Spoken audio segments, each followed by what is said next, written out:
Hello again, future viewers. Thank you for coming back to Shining Force CD. This video took a bit longer for me to plan out than most of my Shining Force videos. That's because the intro for Book 2 is something that caught me off guard. I have a lot of things I want to say about it, and I want to do a better job than I did explaining how Herzog Zwei worked. Granted, that's a low bar, but you have to start somewhere.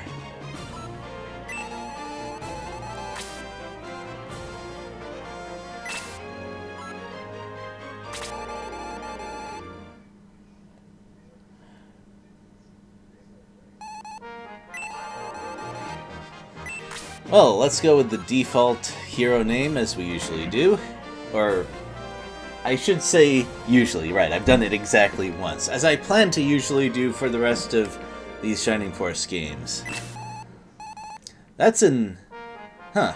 Now, just to clarify, Deanna is a guy.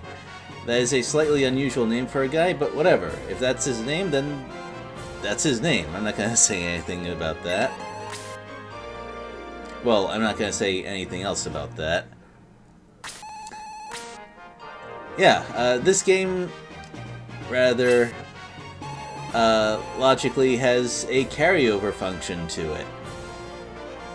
There are characters from earlier books that appear in later books, so this is an actual feature. And I also discovered that you select the difficulty for each new book, so I was of the impression that if you carried over data, the difficulty you picked for earlier books also played to later books, but it doesn't. So maybe I should have selected super hard for book 1. I'll live and learn.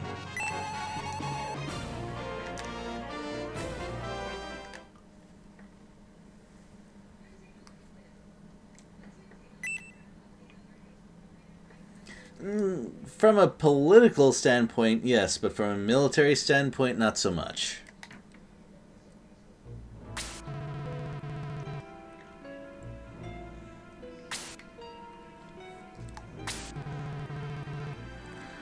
Oh. This is one of the more Shining Force things that I've seen in the dialogue here. We don't have any to our divine savior who will, I don't know, remake a wonderful new world for us. No, nothing like that. This is our evil ruler. Also, I love how forceful he is. Even though Iam is apparently a deity, which you usually show some amount of deference to, he's like, accept my offering, or else. I demand it.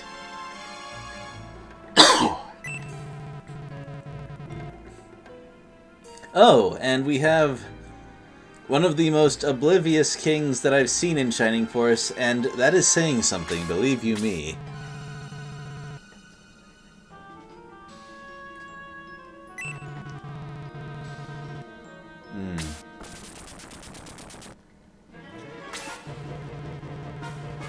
And once again, oh, truly evil. I find the way they're so upfront about it to be kind of refreshing.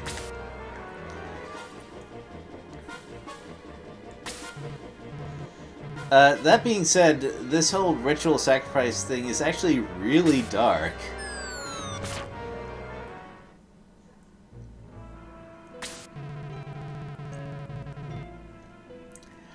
And this is the first part of the intro that really caught my attention. Let me put it this way. That sacrifice we just saw is what I consider the least scary thing about this guy.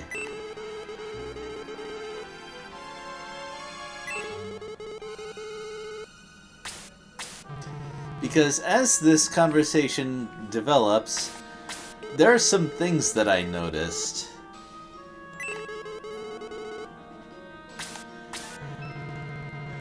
which is, if a game wants to portray someone as smart, this is a good way to do it. This is an amazing way to do it. Using, like, big, complicated words is not how to convince me that someone is smart. What I notice here is this person is using observations of the opposition and making decisions based on that are, you know, logical and make sense. I may have said the same thing twice. But that's not the only thing that he's doing. I mean, having an actual plotting sequence where he makes plans that look like they hold up to reality, that's a good start. But there's some other things. Give it a minute.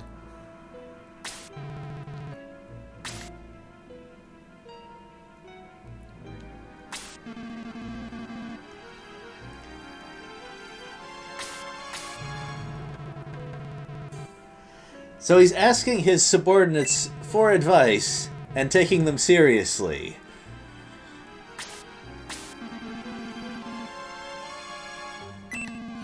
That's another thing that marks him as very unusual, especially for a Shining Force villain.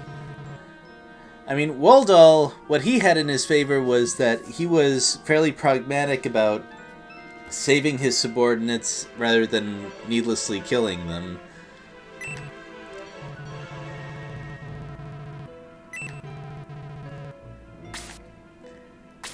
But this is on an entirely different level.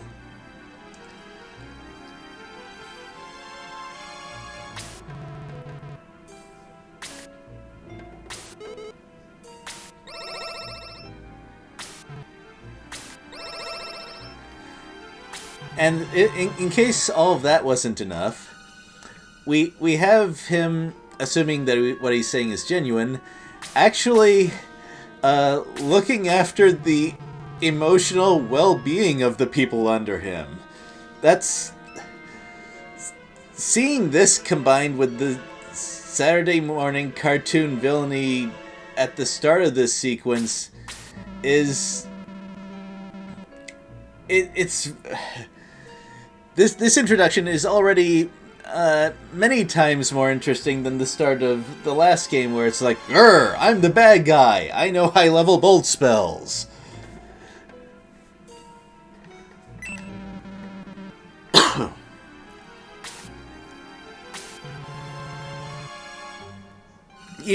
And even with the stuff that he's doing that, you know, that I'm talking about, he's still being a bad guy about all of it.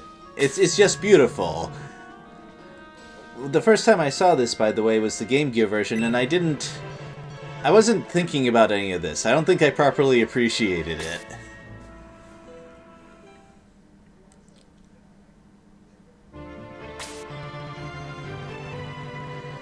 Like, if I was going to base the difficulty of Shining Force games based solely on how the bad guys were introduced, I would make this game extremely difficult. Not like unfair, frustrating stuff, but of all of them, I would make this more difficult than the rest, just because of that.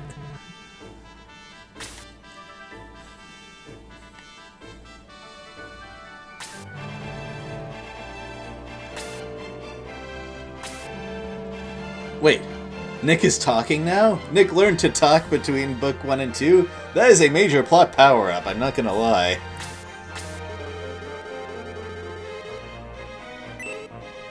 Though I'm not sure that leaving Mayfair behind is a great idea.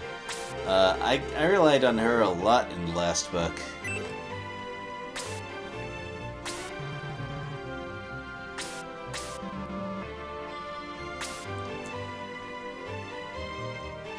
And on the front line, we can see some characters from the previous game as well.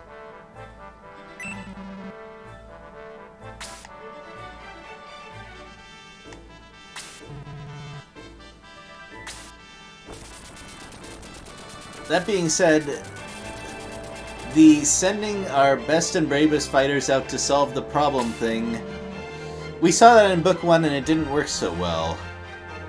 Especially when they bring generic guards with them. That gives me a bad feeling. And we got some new people.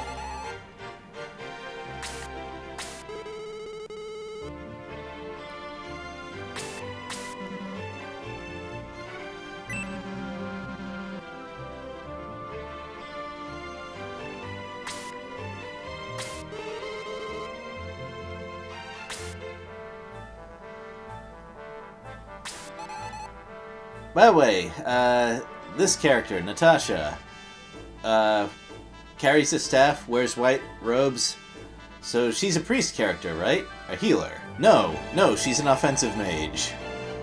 Like, the color of your costume does not necessarily determine what magic you're good at, I guess. That's fine by me.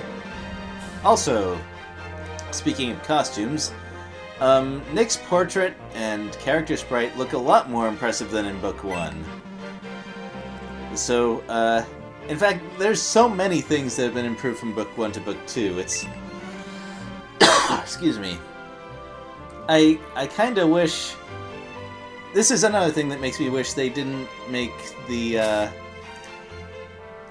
games quite so, carbon copy of the Game Gear version. I feel like they could have made some improvements to Book 1 and made it a lot more appealing overall.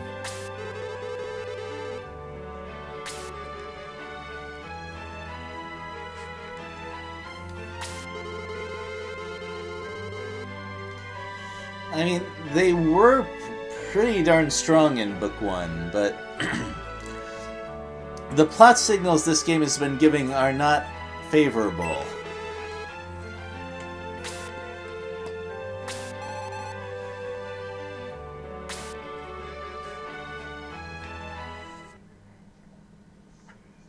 Especially because the protagonist's point of view is not going with them. That's never a good sign. But anyway, we've just finished comparing the introduction of the bad guys in Book 1 and 2. Now, let's talk about the introduction of the good guys.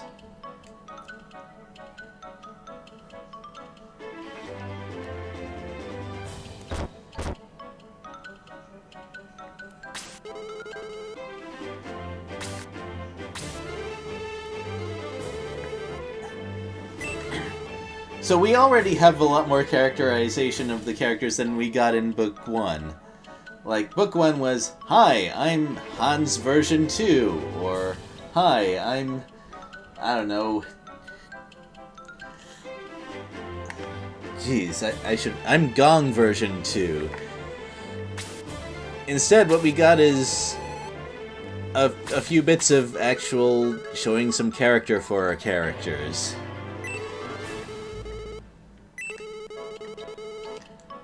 No, I'm Hans version 2. Ugh. We're the new Shining Force.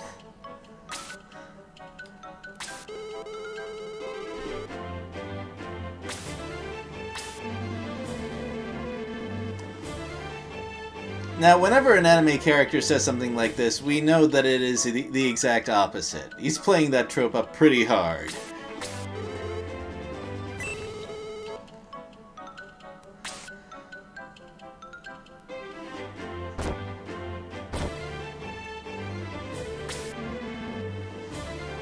And wouldn't you know it, that did not take long at all.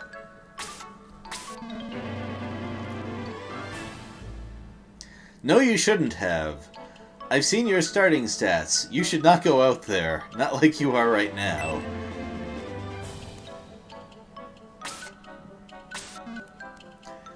Wait. The main character of Book 2 has also said something already. Well, okay, don't get used to it. He's actually not that expressive, unfortunately.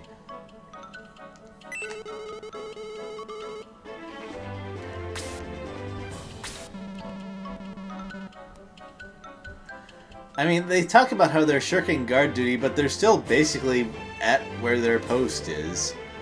Granted, they aren't, actually looking around for anything.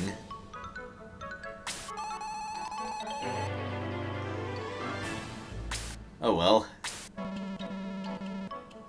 Oh, now you're asking for it. There is no better monster attracting phrase than that one.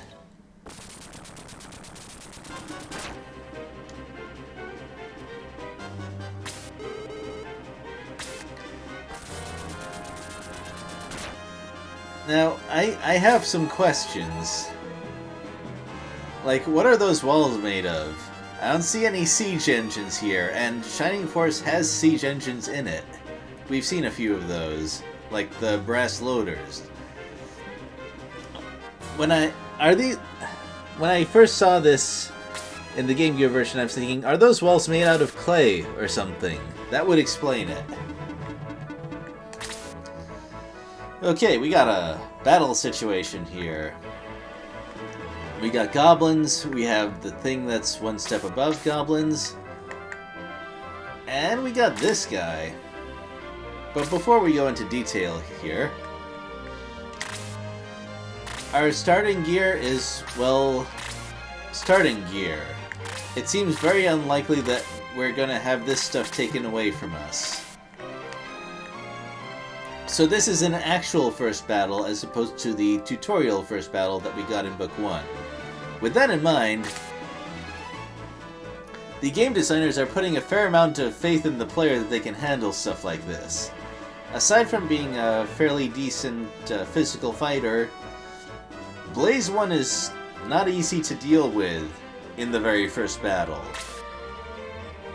6 damage is kind of a lot. Like, we got hit point totals of 9. And, well, okay, it's only really bad with Jaha. But still, if this guy and maybe a couple of other monsters gang up on the same character in one turn, that's gonna be it. So for our first battle, we have to be pretty darn careful. I can't say I'm displeased. I get the impression that this was very clearly intended for people who have just, or maybe not just finished Book 1, but have already played through it and know, in general, how things work. As far as strategy goes, I want to send Jaha this way, keep him far away from the only thing that could cause trouble for him, and maybe attract a couple of these guys away from it first. By the way, these monsters to the side, they're gonna start moving after a turn or two, so we can't just leisurely pick off the small groups of enemy one at a time without worrying about anything else. That's also kind of unusual for a first battle. I like that.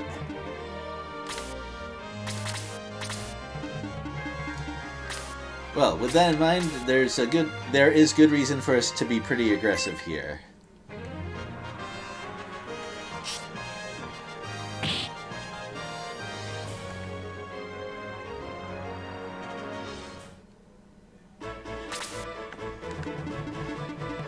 Alright, well that's a pretty good turn order right there.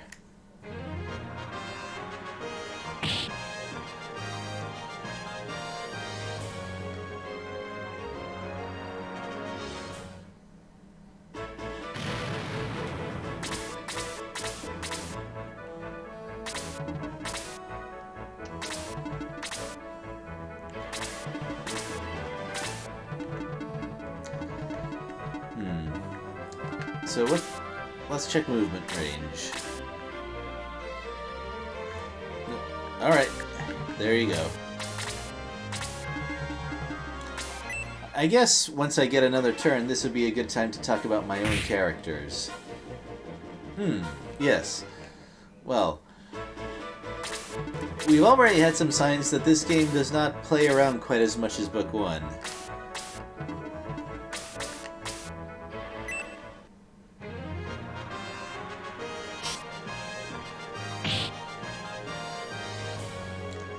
Yeah, I know, I said, this game doesn't play around, that's odd, that's kind of a weird thing to say. Our characters. We start with 2 centaurs, which is, I cannot think of another Shining Force game that does that off the top of my head. This game does a lot of unusual things.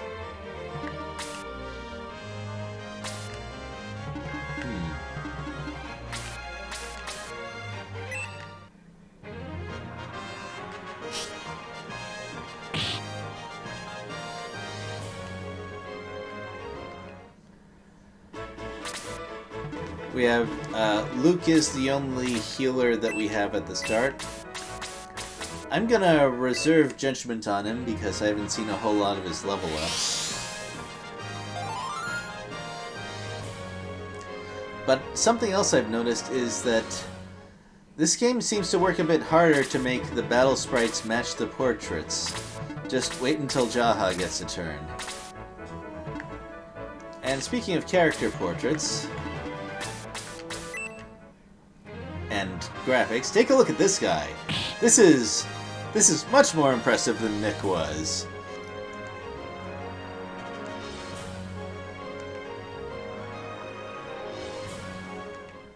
So, I have a good feeling about that guy. Well, I want Jaha to take up this choke point here. And as you can see, he's, even in a fight, he looks like he is using that cooking pot as a helmet. I won't say that's cool, exactly. That is not stylish. But it is definitely a, It adds some character. I'll give it that.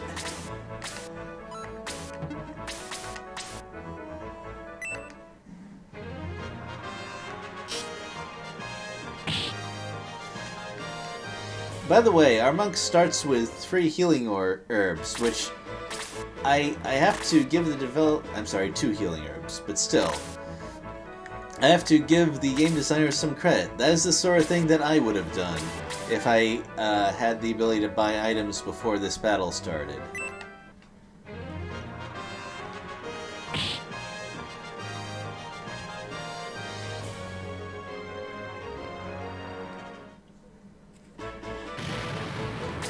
Now, I've not had the opportunity to get any experience for Natasha, and that's kind of a problem.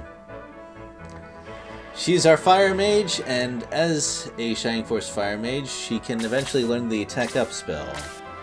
That is a very nice spell. Also, it looks like a turn rollover went in my favor.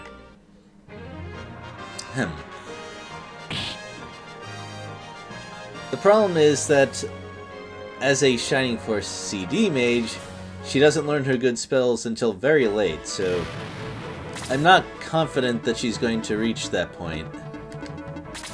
I'd still like to try it. I'd like to see how that goes. So this scavenger is going to drop the medical herb, I can tell.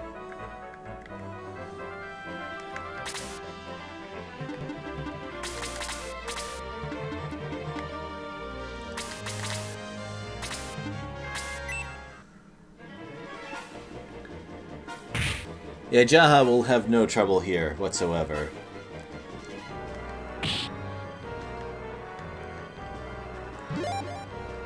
Certain things change from one Shining Force game to the next, but the warriors always tend to be able to take a hit, except perhaps in very high difficulty.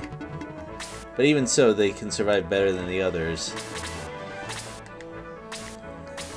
Technically, the defense stat is only useful for part of the game, but it's a large part of the game. Getting 2 attack is very nice. Gaining 0 defense is a little bit less nice, but I can be flexible with this sort of thing. This is tricky. As much as I'd like to take the initiative here, I want that scavenger to move forward. So I'm afraid I'll have to be passive.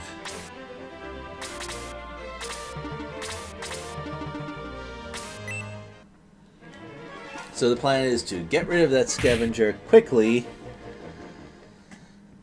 so that it can't put any of us in range of dying to a blaze spell.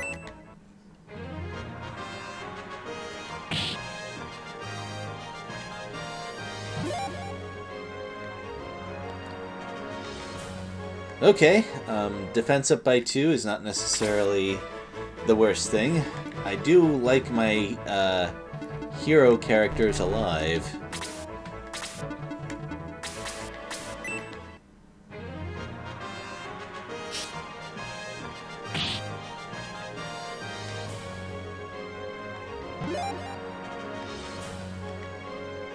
Okay.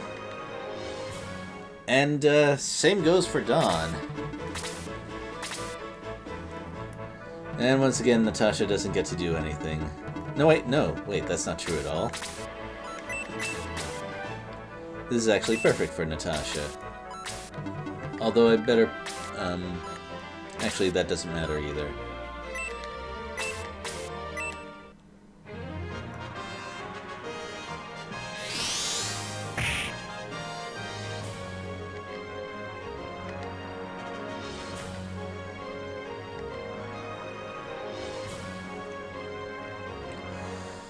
You know, that terminology of monster had this. The character takes this.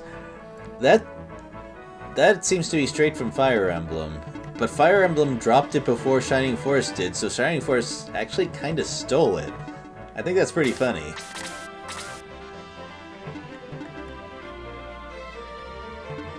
I don't like that at all.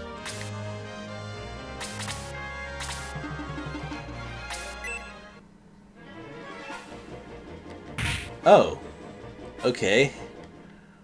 That is not what I expected. I'm not taking chances with that. Usually the the dragon newts tend to be very enthusiastic about using their blaze spells. I don't know what happened there exactly, but I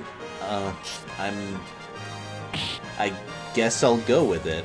It's good news for me.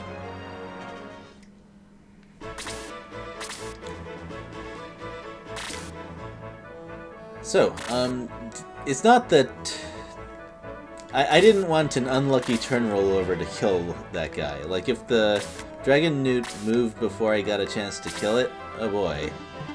Bad news. Bad news, ladies and gentlemen.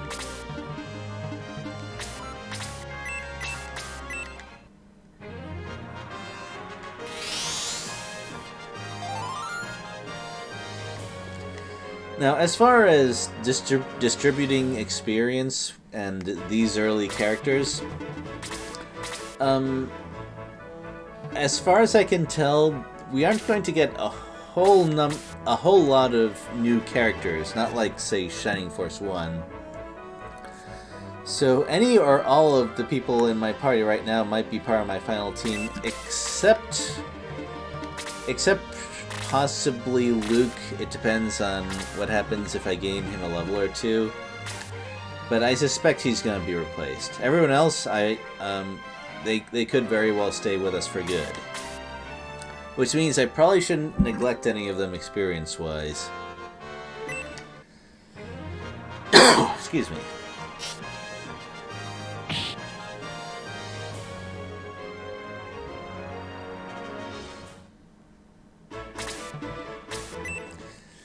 And wow, I was right.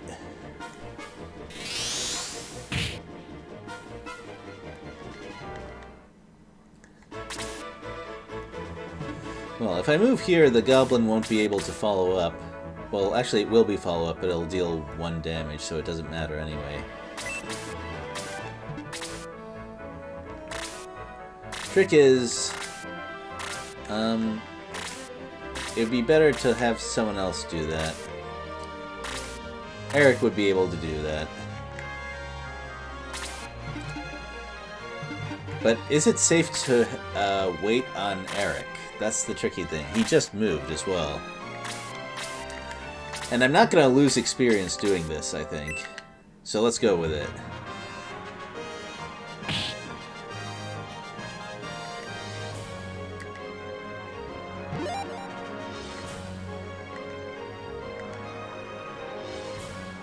Alright, so the growths so far seem to be toned down a little bit. They're getting closer to Shining Force 2 growths right now. And it turns out I would have been okay relying on Eric, but whatever. Whatever. It is not a big deal.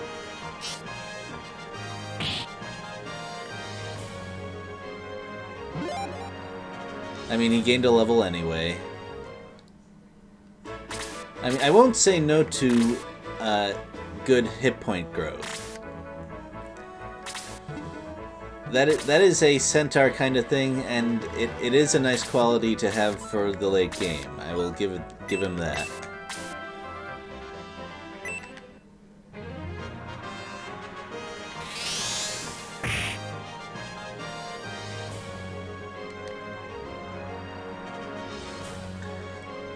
Alright, so she is one action of any kind away from gaining a level. That's not the worst thing. Don't worry, I'll make sure nothing happens to the castle. The castle is safe with me, says Natasha.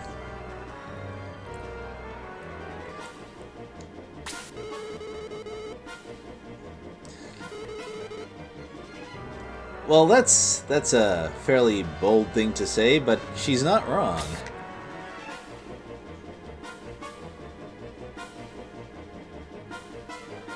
Now, I believe the Game Gear game doesn't spell that out. Which means that one of two things happen depending on the version. Either Graham just busts right through the castle wall on his own, which is especially impressive since he is apparently an archer, though archers are really strong in Shining Force CD, so anyway. Or, this guy must be a legendary hero because, so far, only Nick has been able to use the Sword of Haja at all. Or the wall is just ridiculously weak, I guess.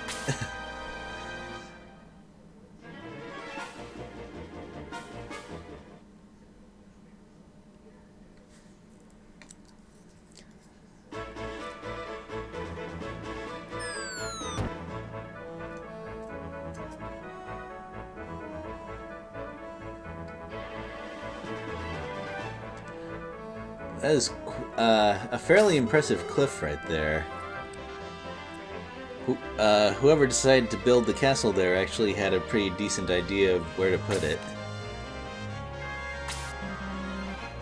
Also, that is unusual for a Shining Force bad guy portrait right there. That is not the design you would expect for that.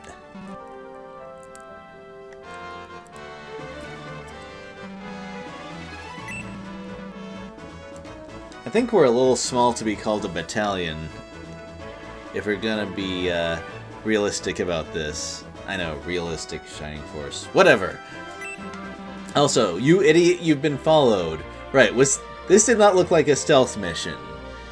Or, I don't know, maybe the viewers know more about stealth missions than I do. Did this look like it was going to...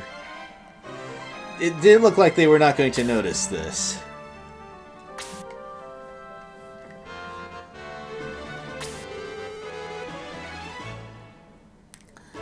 I mean, that's the idea, but I don't think we're going to catch him anytime soon. That's not how these plots work.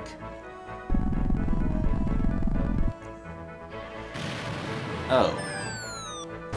By the way, these cutscenes... The game developers actually were not lazy about this. If any of your characters was killed during the first mission, which can happen with Blaze and an unlucky turn sequence, this scene right here is altered accordingly. So, respect to the developers for that one.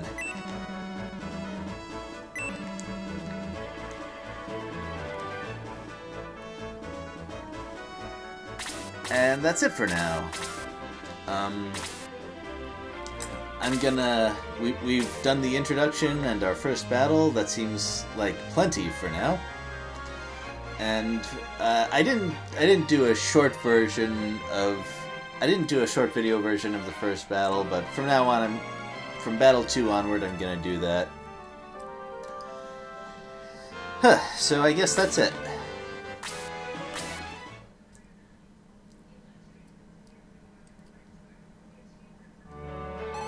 So that was pretty wild. That was a lot for the start of Book 2. I hope you enjoyed it. We will see you next time. Later.